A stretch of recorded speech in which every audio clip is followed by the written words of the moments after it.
Hello, my dear friend. Welcome to the VUS Learning English podcast. My name is Anna. I am your friend on this journey to learn English. I am so happy that you are here today. Thank you for choosing to listen to our podcast. Your time is very important, and I am happy you are spending it here with me. If you are new here, I want to say a big, warm welcome. We are a family of English learners from all over the world. We are happy to have you in our family. If you are a returning listener, welcome back. It is so wonderful to have you with us again. Your support means so much to us. Today, we will talk about something very, very important. It is a topic that many students ask me about. So many learners want to know the answer to this question. The topic is, how can I learn English by myself? How can I learn to speak English without a teacher? How can I practice if I do not live in an English-speaking country? Many people think this is not possible. They think you must have a teacher. They think you must live in America or England. But I'm here to tell you that this is not true. It is possible to learn English by yourself. You can do it. And today, I will show you how. This episode is for you. It is for every person who wants to speak English. It is for every person who wants to feel confident. It is for every person who has a dream to connect with the world.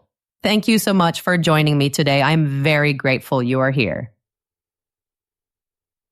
Before we start our lesson, I have a small request. It is a small thing you can do to help us. If you enjoy our podcast, please think about following or subscribing. When you follow or subscribe, you help our podcast grow.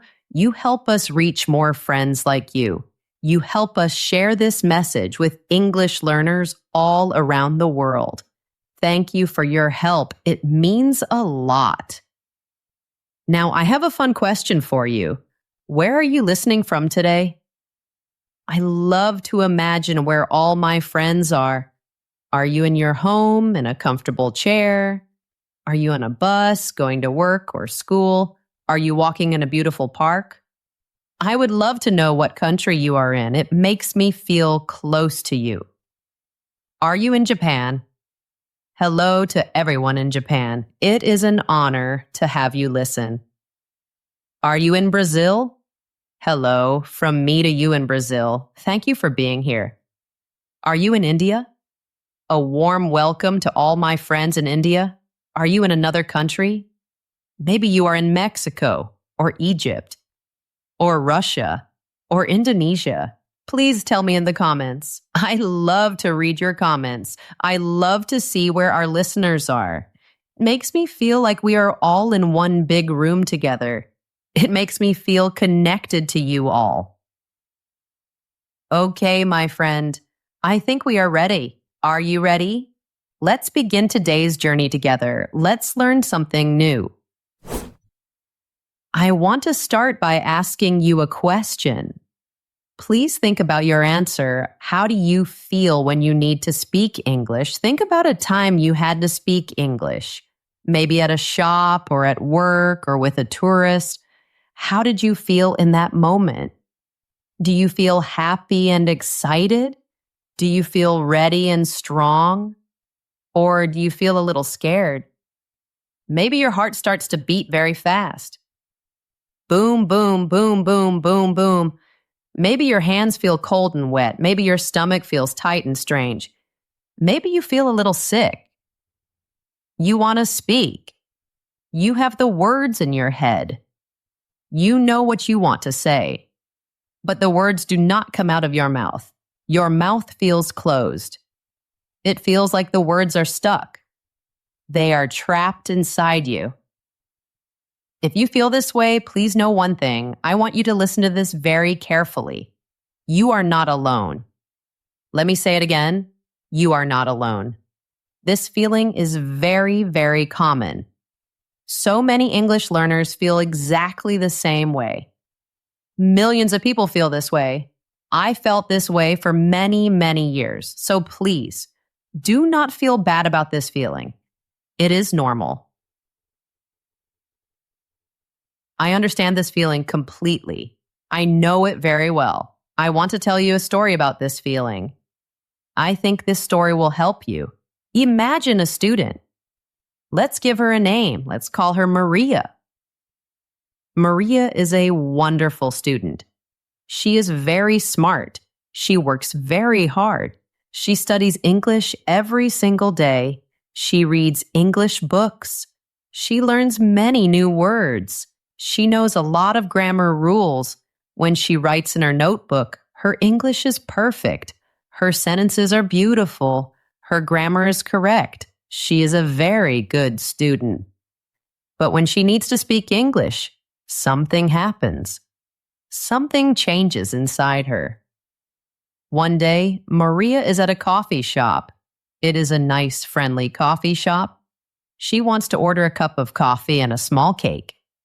She practices the words in her head. I would like a large latte and a chocolate cake. She says it in her mind. It sounds perfect. She walks to the counter.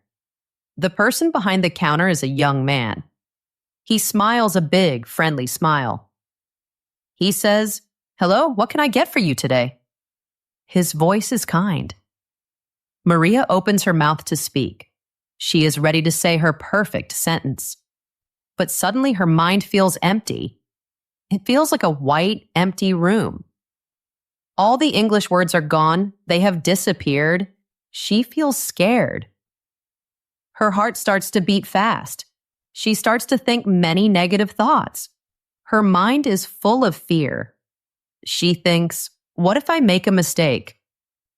What if my pronunciation is bad? What if he does not understand me? What if he thinks I'm stupid? What if the people behind me in the line get angry? What if they laugh at me? All these thoughts are like a big storm in her head. They are loud and scary. So what does she do? Does she say her sentence? No, she just points. She points to the picture of the coffee on the menu, and she says one small word, this. Then she points to the cake and says, and this. She gets her coffee and her cake. The man is still friendly. Nobody laughs at her, but she feels sad. She feels disappointed in herself. When she sits down at her table, she feels a heavy feeling in her heart. She thinks, why can't I speak? I know the words. I know the grammar. Why can't I just say them? What is wrong with me? Does this story sound familiar to you? Maybe you have had a moment like Maria. Maybe you have pointed instead of speaking. Maybe you have stayed silent when you wanted to talk. If yes, please know that it is okay. This fear has a name. Some people call it foreign language anxiety.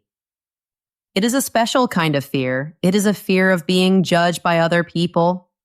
It is a fear of making mistakes in front of others. It is a fear of looking silly. This fear is like a wall. I want you to imagine this. Imagine a big, tall wall inside your mind. On one side of the wall is all the English you know, all the words you learned, all the grammar rules you studied, all the sentences you practiced. They are all there on one side of the wall.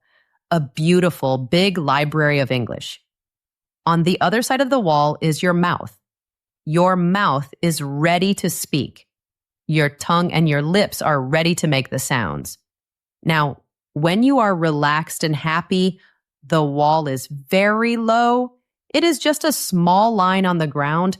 The words can easily travel from your mind to your mouth. They can flow like a river. Speaking feels easy. Speaking feels natural. But when you are scared or worried, something happens. The wall becomes very high. It grows and grows. It becomes a giant fortress. The wall is made of fear. The words are trapped behind the wall. They try to get out, but they cannot. They cannot climb the high wall of fear. So your mind feels blank. You cannot find the words you want to say. But this is not because you are bad at English. It is not because you are a bad student.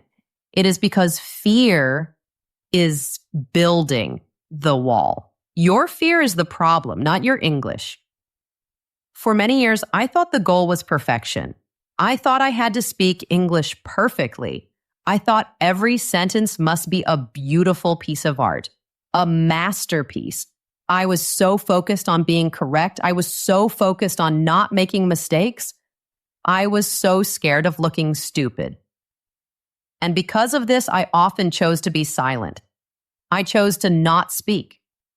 Just like Maria, I was afraid to try. I was living in a prison of perfection. The walls of this prison were my fear of making mistakes. I believed that if I could not say it perfectly, I should not say it at all. This was a big mistake. It was my biggest mistake in learning English. It kept me silent for years because language is not about perfection.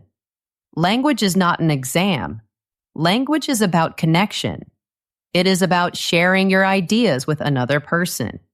It is about sharing your feelings. It is about listening to other people's ideas and feelings. It is about connecting with another human being. That day in the coffee shop, Maria did not connect. The fear built a wall between her and the coffee shop worker. She was so scared of sounding like an idiot. And that fear made her feel small. It made her feel silent. It made her feel alone. But I am here to tell you, there is a way out. There is a way to break down that wall. There is a way to escape the prison of fear. It starts with one simple change. It starts with changing how we think about mistakes. It starts with a new idea, a new way to learn. Let me tell you about this new way. A new way to think. It's okay to make mistakes. My big change happened when I felt very, very bad. I had a moment just like Maria's. But my moment was not in a coffee shop. It was in a big, important business meeting. I was supposed to share my ideas in English. My ideas were good. I knew they were good, but I could not say them. My fear wall was so high. I felt so embarrassed. I felt like a complete failure. That evening, I was in my hotel room. I was in a city far from my home. I felt hopeless. I felt like I would never learn to speak English well. I turned on the TV. I did not want to think. I was watching a show about nature. The show was about little baby bears. They were learning how to catch fish in a river. I watched these small, fluffy bears. They were so clumsy. They would try to jump in the water to catch a big fish, and they would miss. The fish was too fast. They would slip on the wet rocks and fall down. Splash! The cold river water would push them away. They looked so silly. They looked like little furry idiots. They tried and failed. And they tried and failed again and again and again. But something was very interesting to me. The baby bears did not care. They did not look embarrassed. They did not feel ashamed. They did not stop to think, oh no, my technique was wrong. They did not hesitate. After falling down, they would shake the water off their fur, and they would immediately try again, with the same energy, with the same focus. They were not thinking about the right way to catch a fish. They were not thinking about looking perfect. They were just hungry. They wanted to eat. Their focus was on the goal, the fish. Their mistakes were not failures. Their mistakes were lessons. Every time they missed the fish, they learned something new. They learned where to stand in the river. They learned how fast the fish were. They learned how to move their paws. Their mistakes were making them better hunters. Their mistakes were making them stronger. Then I thought about a human baby. A human baby learning to walk. Does a baby read a book about walking? No. Does a baby worry about looking silly? No, a baby just tries. A baby pulls itself up. It stands on its little legs. It wobbles. It shakes. It takes one small, brave step, and then it falls down. Boom.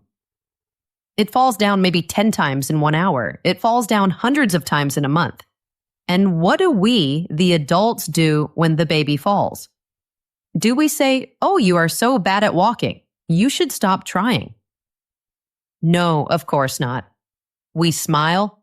We clap our hands. We cheer for the baby. We say, "Good job. That was amazing. Try again." We are so happy for them. We know that falling is a normal part of learning to walk. It is a necessary part. You cannot learn to walk without falling.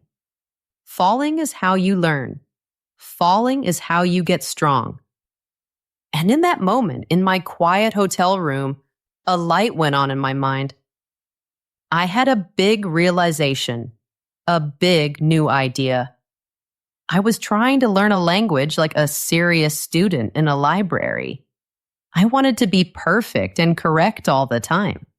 I wanted to get an A on my speaking test. But I should have been learning like a baby, or like a baby bear. I should have been falling down and getting up again. I should have been clumsy and silly. I should have been focused on the goal, not on the mistakes. My problem was not my English. My problem was my mindset. My problem was the way I was thinking. My problem was my fear of falling, my fear of making mistakes, my fear of looking like an idiot. In that moment, I made a new decision. It was a decision that changed my life. I decided to stop trying to be perfect. I decided to give myself permission to fail, permission to make mistakes, permission to look silly. I decided on purpose to embrace the idea of making mistakes. I created a new motto for myself, a new rule to live by. My new rule was, mistakes are not my enemy. Mistakes are my teachers. And another one, mistakes are not the opposite of success. Mistakes are the ingredients of success, like flour and sugar are ingredients for a cake. Mistakes are the ingredients for fluency. Every mistake I made was not a step backward. It was a step forward. It was a lesson. It was practice. It was information. Think about a famous scientist like Thomas Edison. He is famous for inventing the light bulb. People say he failed thousands of times. Someone asked him, "How does it feel to fail 10,000 times?" He said something amazing. He said, "I have not failed. I have just found 10,000 ways that will not work." He was using his mistakes to learn. He was on a path of learning through trying. This is the secret. This is the key that unlocks the door. The secret is not to avoid mistakes.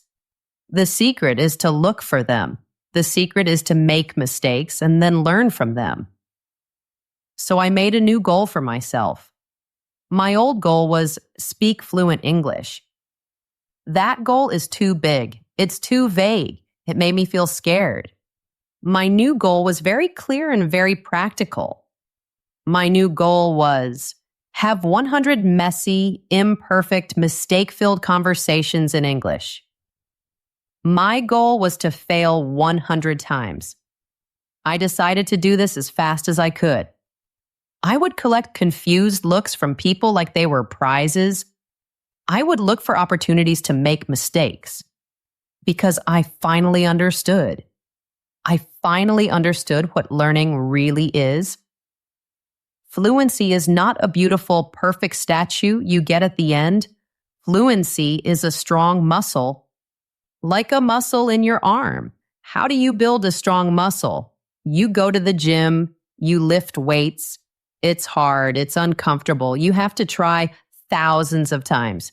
Each try pushes you to your limit.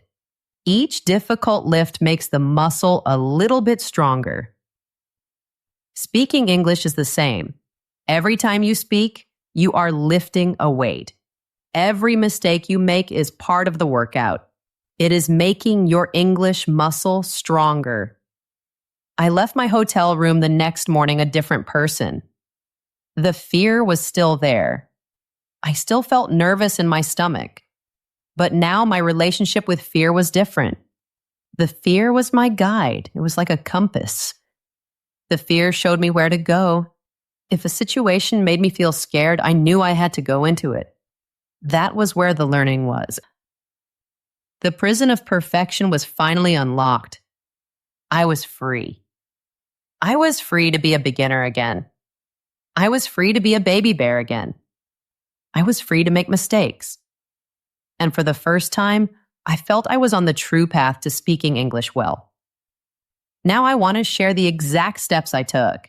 I want to give you a guide to help you do the same thing, a guide to help you break down your wall of fear. There are 3 steps.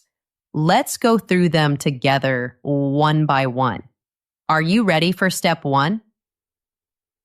Step 1, practice every day in small ways. After I decided to change my way of thinking, my whole world changed.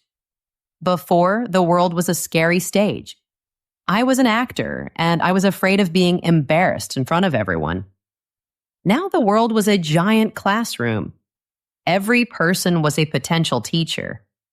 Every moment was a chance to learn.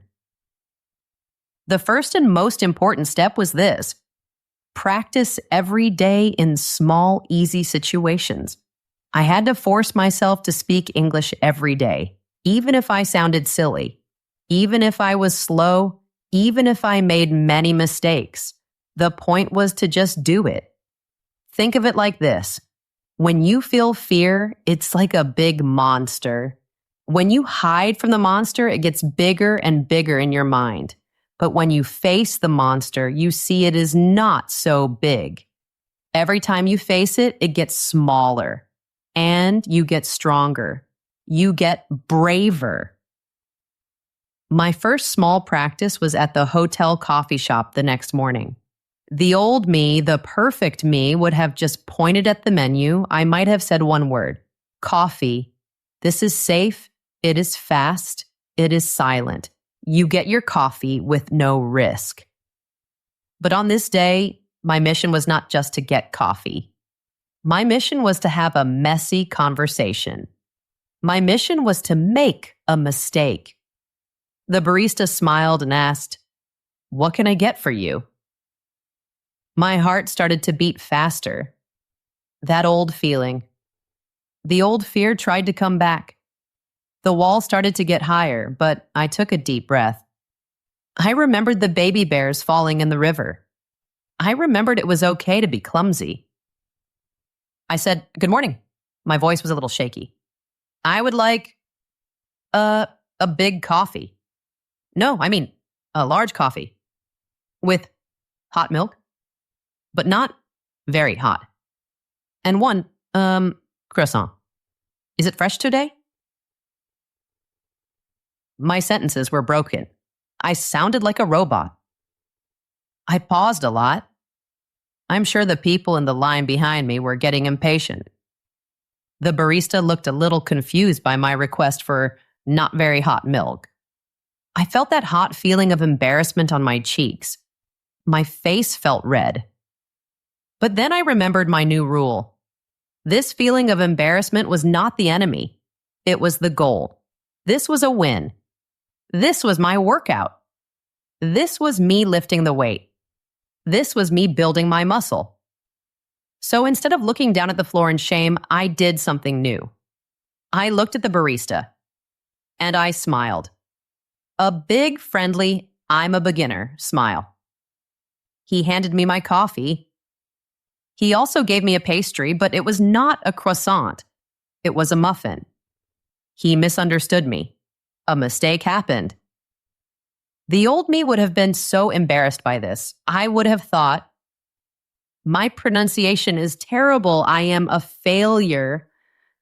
I would have felt terrible all day, but the new me saw this as a success. A messy conversation happened. Goal achieved. I took the muffin. I paid for my order. And I said with a clear and happy voice, "Thank you very much. Have a wonderful day."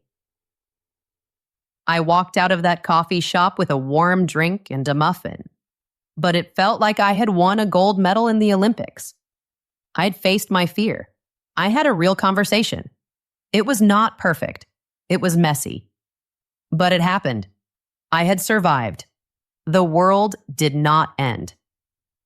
And this became my new habit. Every single interaction was a chance to practice. Every day I looked for small chances to speak. I stopped using the map application on my phone. Instead, I started asking real people for directions. I would walk up to someone and say, "Excuse me, I am a little lost. Can you please help me?" "How can I get to the train station?" Sometimes they understood, sometimes they did not. It was okay. I would go into shops. I would ask questions about products I did not want to buy. I just wanted to practice speaking. I would hold up a shirt and ask, "Excuse me, can you tell me about this shirt? What is the fabric? Is it cotton? Is this blue? Or is it green? I cannot see well." It was just a game to practice speaking. I made another big change, a very important one. I changed the language on my phone to English. I changed the language on my computer to English. This surrounded me with English all day, every day. This is called immersion. It is like living in an English-speaking country, but inside your phone. Every notification, every menu, every app was in English. It was difficult at first, but it forced my brain to learn new words. I started watching movies in a new way. This is a great technique. You should try it. First, I watched a short part of a movie, maybe 5 minutes. I watched it with subtitles in my own language. This helped me understand the story and what was happening. Then I watched the same 5-minute part again, this time with English subtitles. I could read the English words as the actors said them. I connected the sound to the text. Finally, I watched the same 5-minute part one more time, this time with no subtitles at all. This was hard. It forced my brain to listen very, very carefully to the sounds. It was amazing practice for my ears. I also found a modern way to practice speaking, a way to talk to many people from my own room. I joined an online video game. The game had many players from America, the UK, and Australia.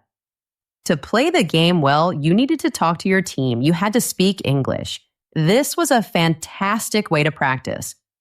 Why? Because in the middle of a fast, exciting game, there is no time for perfection. There is no time to feel shy.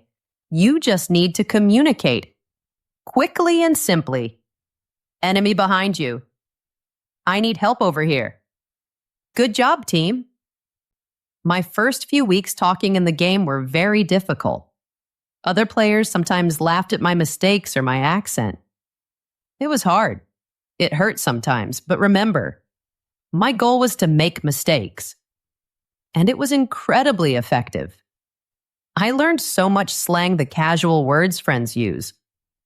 I learned idioms and natural-sounding phrases. These are things you can never find in a textbook. I even did something that sounds a little crazy, but it was very helpful. I started talking to myself in English. All the time. I would stand in front of the mirror in the bathroom, and I would describe what I was doing, like a narrator in a movie. I am brushing my teeth now. I am using my blue toothbrush. I woke up this morning at 7 o'clock. I felt a little tired. I am going to make coffee now. I need to get the coffee from the kitchen. It sounds strange, I know, but it is a very powerful way to build muscle memory for speaking. You can practice the movements of your mouth and tongue. And there is no audience, so there is zero fear of judgment. You can be as silly as you want. The key to this first step is to change your idea of success. I will say this again because it is so important. A successful conversation is not a perfect conversation. A successful conversation is a conversation that happens. That's it. Success is ordering the coffee, even if you get a muffin instead of a croissant. Success is asking for directions, even if you stutter. Success is joining the game, even if you only say 3 words. It does not matter how many mistakes you make. What matters is that you tried. You were brave. This first step is the hardest. I know it is. But it is also the most important. It proves to you that mistakes are not dangerous. They are survivable. You are not just learning English. You are learning to be brave. And that is a skill that will help you in every part of your life. So please be brave. Start small. Start today. Step 2, learn from your mistakes. Step 1 was all about taking action. It was about breaking the cycle of fear. It was about speaking, even if it was messy and imperfect. But action without learning is just making noise. To turn that noise into real progress, you need the second step. The second step is the feedback loop. That sounds a bit technical. Let me explain it simply. It just means learning from your mistakes. If step 1 is about being brave enough to make mistakes, step 2 is about being smart enough to learn from them. A mistake by itself is not useful. If you make a mistake and you don't know it's a mistake, you will just keep making it. The value comes when you see the mistake, you understand the mistake, and you learn from it so you don't make it again. But here's a problem. In the real world, in normal conversations, people are usually very polite. If you make a small grammar mistake, they will probably not correct you. They understand what you mean, so they just continue the conversation. This is kind, but it doesn't help you improve. So you have to become a detective of your own mistakes. My first technique was very simple but very powerful. When I was in a conversation, I learned to watch the other person's face very carefully. Sometimes I would say something, and I would see a little look of confusion on their face. It was a small, quick look, a little wrinkle between their eyes. It told me that something I said was not clear. The old me would have felt embarrassed and would have quickly changed the subject. But the new me saw that confused look as a golden opportunity. It was a signal, a learning moment, a gift. I would pause the conversation. I would smile to show I was friendly and not upset. And then I would use a magic phrase. This is a very important phrase. I want you to remember it. The magic phrase is, "I'm sorry. My English is not perfect. Did that make sense? How would you say it?" This little script is like a magic key. It does a few wonderful things. First, it immediately lowers the stress. You are showing you are humble. Second, it tells the other person that you want to learn. You are a student.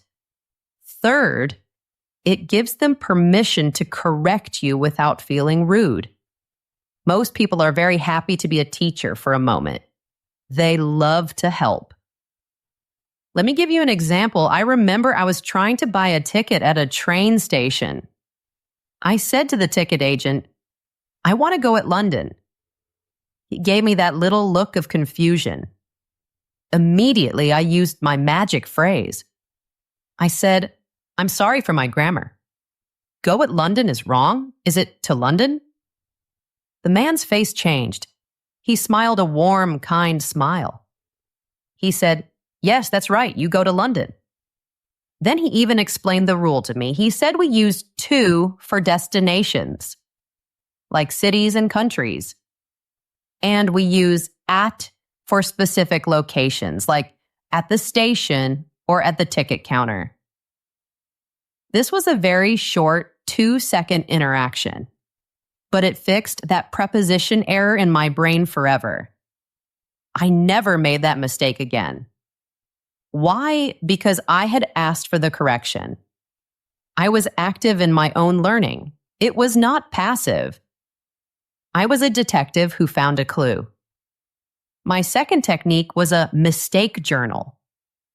This sounds very serious, but it is very simple and fun. Every evening, I would take just 5 or 10 minutes. I would get a small notebook and a pen. I would try to remember any mistakes I made that day, or any moments when someone looked confused. I was not doing this to feel bad about myself. No, that is the old way of thinking. I was doing it to collect data. I was being a scientist of my own English. My journal looked something like this. Very simple. I said, I agree with you. Correction. I agree with you. Reason. Agree is a verb. We don't need the verb to be, am. I said, he is good in sports. Correction. He is good at sports. Reason. The correct preposition for skills is at.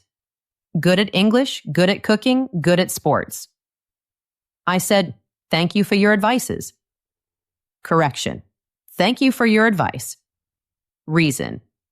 The word advice is uncountable. It has no plural S. This simple act of writing it down did 2 things. First, it forced me to find the correct way. I would use the internet to check my mistakes. Second, when I read my journal every week, I started to see patterns. I started to see the same kinds of mistakes again and again. For example, I saw that I made many mistakes with prepositions in, at, on, to. This told me exactly what I needed to study. My learning became focused and efficient. I wasn't wasting time. My third feedback technique was the most difficult. It was the one that made me feel the most uncomfortable. But it was also the most effective. I started to record myself speaking. I would just use the voice recorder app on my phone. It is free and easy. I would record myself doing my talk to myself practice. Or sometimes I would record myself reading a page from a book. Then I would listen back to the recording. I will be honest with you. This is a painful experience at first. It is very, very strange to hear your own voice speaking English. You will hear your accent very clearly. You will hear every pause and every and It can make you cringe. It can make you feel embarrassed, even when you are alone. But I highly, highly recommend it because it is the most honest feedback you will ever get. You are finally hearing yourself the way other people hear you. It is pure data. I would listen for a few things. First, where did I hesitate? Where did I pause? Why did I pause there? Usually it was because I was searching for a word. So after listening, I would look up that word, and I would learn not just that word, but 2 or 3 synonyms for it, 2 or 3 other words with the same meaning. This helped expand my vocabulary. Second, I would listen to my pronunciation. I would compare my pronunciation to a native speaker's. This led me to practice something called shadowing. Shadowing is a great technique for your accent. You find a short audio clip of a native speaker, maybe from a podcast or a news report, someone who speaks clearly. You listen to just one sentence, for example. The weather is beautiful today. Then you pause the audio and you immediately try to repeat the sentence exactly as you heard it. You try to copy the pronunciation. You try to copy the rhythm, the music of the sentence. You are like the speaker's shadow. You follow them exactly. You can do this again and again with the same sentence until it feels natural. This is an amazing way to improve your accent and sound more natural. The most important part of this whole step is the loop, the circle. It is a feedback loop. That means you have to close the circle. It is not enough to find the mistake. You must consciously, with focus, practice the correct version. If your journal says the correction is I agree, you should say that sentence, I agree, I agree, I agree 10 times. Make your mouth used to the correct way. Making a mistake is completely fine. It is wonderful. But repeating the same mistake 100 times means your feedback loop is broken. You are not learning from the mistake. So, my process became a cycle, a learning cycle. Step 1 was practice. This made the mistakes. Step 2 was feedback. This turned the mistakes into lessons. I was a scientist in a laboratory of my own language learning. And every failed experiment was not a failure. It was actually bringing me closer and closer to success. Step 3, build your confidence. The first 2 steps were about taking things apart. Step 1 was about taking apart your fear. Step 2 was about taking apart your mistakes. But you cannot only take things apart. You also have to build something new. You have to build your confidence. That is the purpose of the third and final step. I call this step the confidence snowball. I want you to imagine this with me. Imagine you are at the top of a big snowy mountain. You bend down and make a very small snowball in your hands. It is tiny. It is just a little bit of snow. This is your confidence when you start. It is very small and fragile.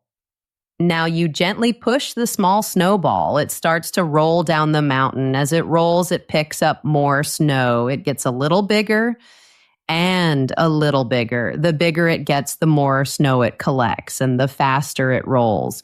Soon, your tiny, small snowball has become a giant, powerful ball of snow. It is rolling down the mountain by itself. It's unstoppable. Confidence in learning a language works exactly the same way.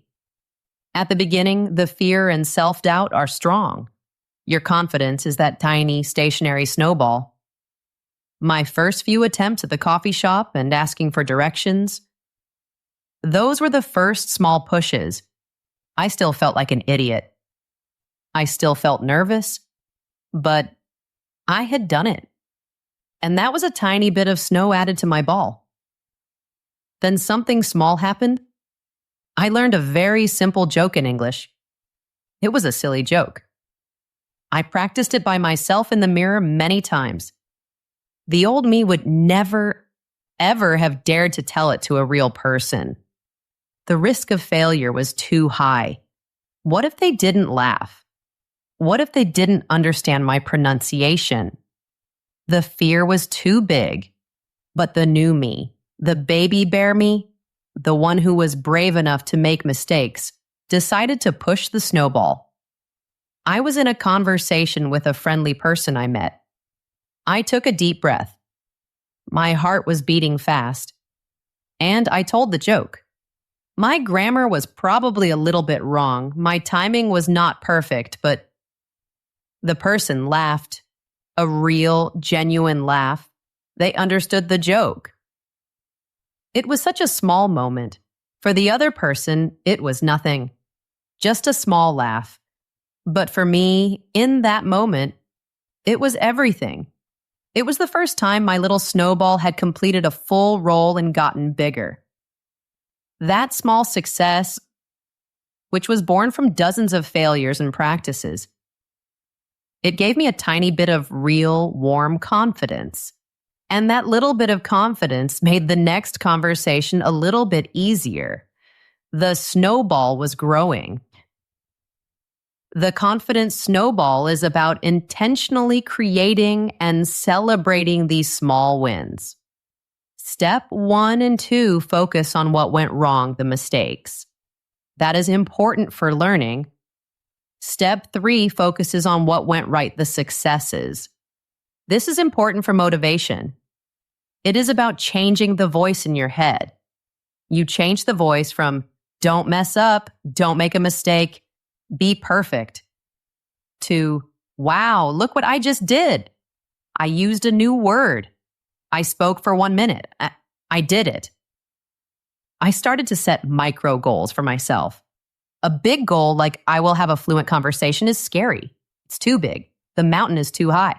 So I made my goals very, very, very small. A micro goal could be, today, I will use the new word delicious in a real sentence. Or, today, I will talk to the shopkeeper for 1 full minute in English. Or, today I will understand 1 minute of a podcast without looking at the text. Or, today I will say good morning to a stranger in English. These goals were small, specific, and I could achieve them. And every time I achieved one, I would take a moment to pause. I would stop and mentally tell myself, you did it. That is a win. Good job. I would literally smile to myself. We are often so focused on our thousands of mistakes that we completely ignore our small progress. You must celebrate your small wins. It is not silly. It is essential. Each celebration gives your snowball another push. It builds momentum. It makes it roll faster. Soon the wins started to happen more often. They started to connect to each other, building on each other. I successfully ordered food over the phone. That was a big win. The snowball got bigger.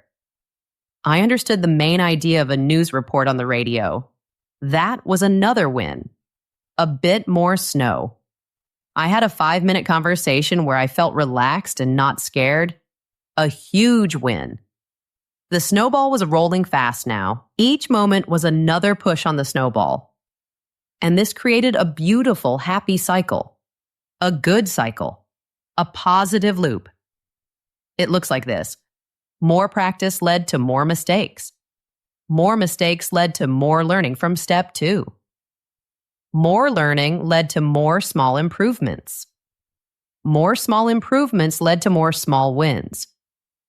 More small wins led to more confidence, the snowball getting bigger. And more confidence made me want to practice even more. The snowball was rolling and it was getting bigger and faster. Learning English was no longer a scary task I had to do. It was no longer a chore. It became an exciting adventure. I was excited to see what mistake I would learn from today. I was excited to see what small win I would celebrate. About a year after my terrible business meeting, the one where I felt like a failure, I had another chance. I had a new idea to present to new investors. I walked into that meeting room, and I was a completely different person. Was I nervous? Yes, a little. But the fear was small. It was manageable. It was not a giant wall anymore. I knew my English was not perfect. I still had an accent. I still made mistakes.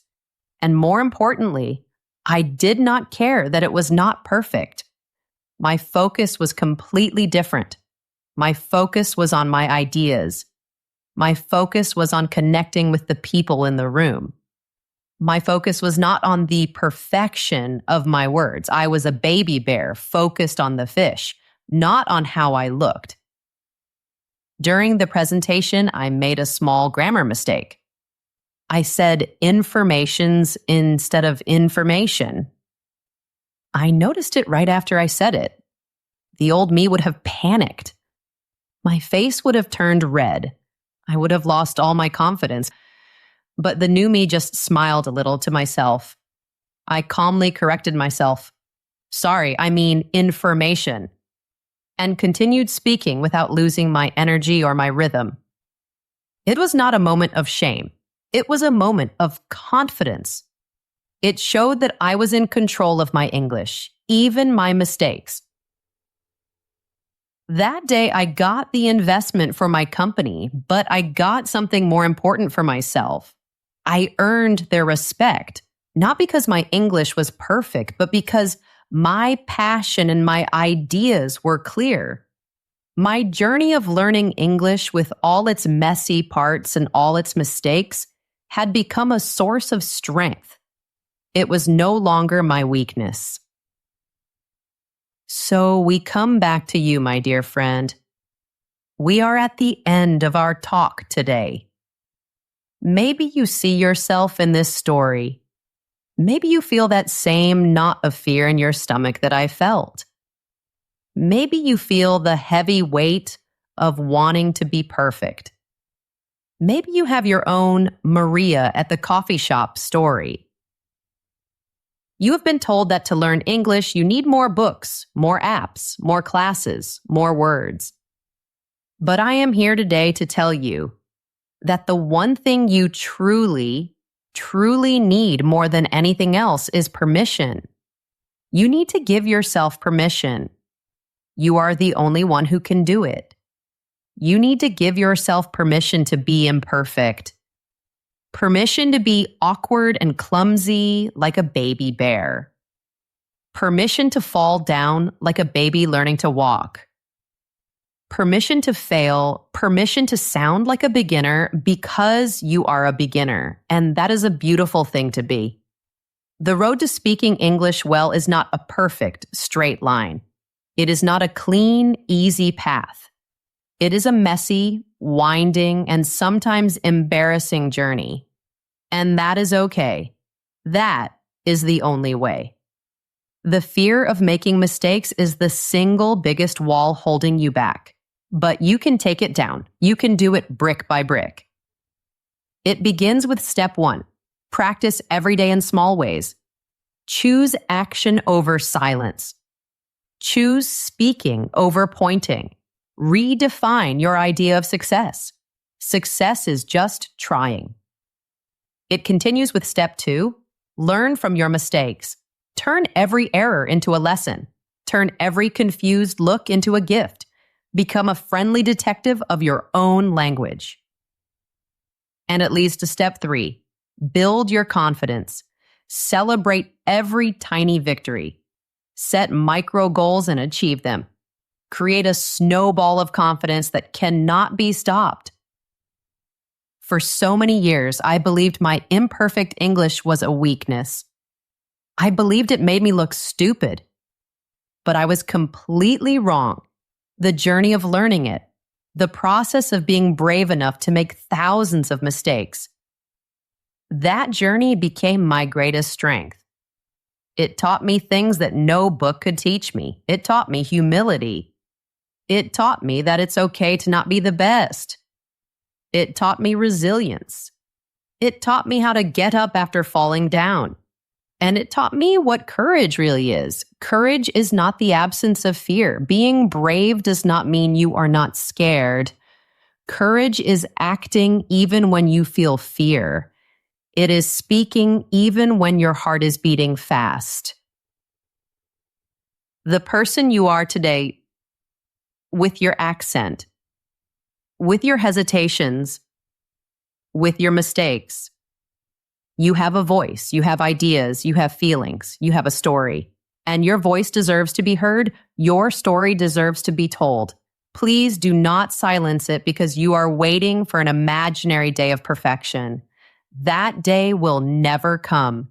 The day to speak is today, with the English you have right now. So, I have a challenge for you, a friendly invitation, not for tomorrow, not for next week. For today. I invite you to take one small step on this path. Just one. Do one small thing that makes you feel just a little bit nervous. Ask a stranger for the time in English. Leave a short comment in English on a video you liked. Say hello and thank you in English at a shop. Record your voice for 30 seconds saying what you did today. Just one small thing, one push on your snowball. Then come back here. Leave a comment below this episode. Tell us about your one small act of practice. Write, today I was brave. And tell us what you did. Let's create a community of brave learners, a community where we share our attempts and celebrate our courage together. Your story will inspire someone else who is feeling scared right now. Your one small step can help someone else take their first step. If this message helped you today, please subscribe to our podcast. My journey is full of lessons like this one. Lessons about learning English and lessons about life. Lessons about turning your weaknesses into your greatest strengths. Remember, every expert was once a beginner, and every fluent speaker was once a courageous beginner who refused to stay silent. Now it is your turn to speak. Thank you so much for listening today. I am so proud of you for being here and for learning. Keep going. You are doing a wonderful job. Be kind to yourself. See you next time, my friend.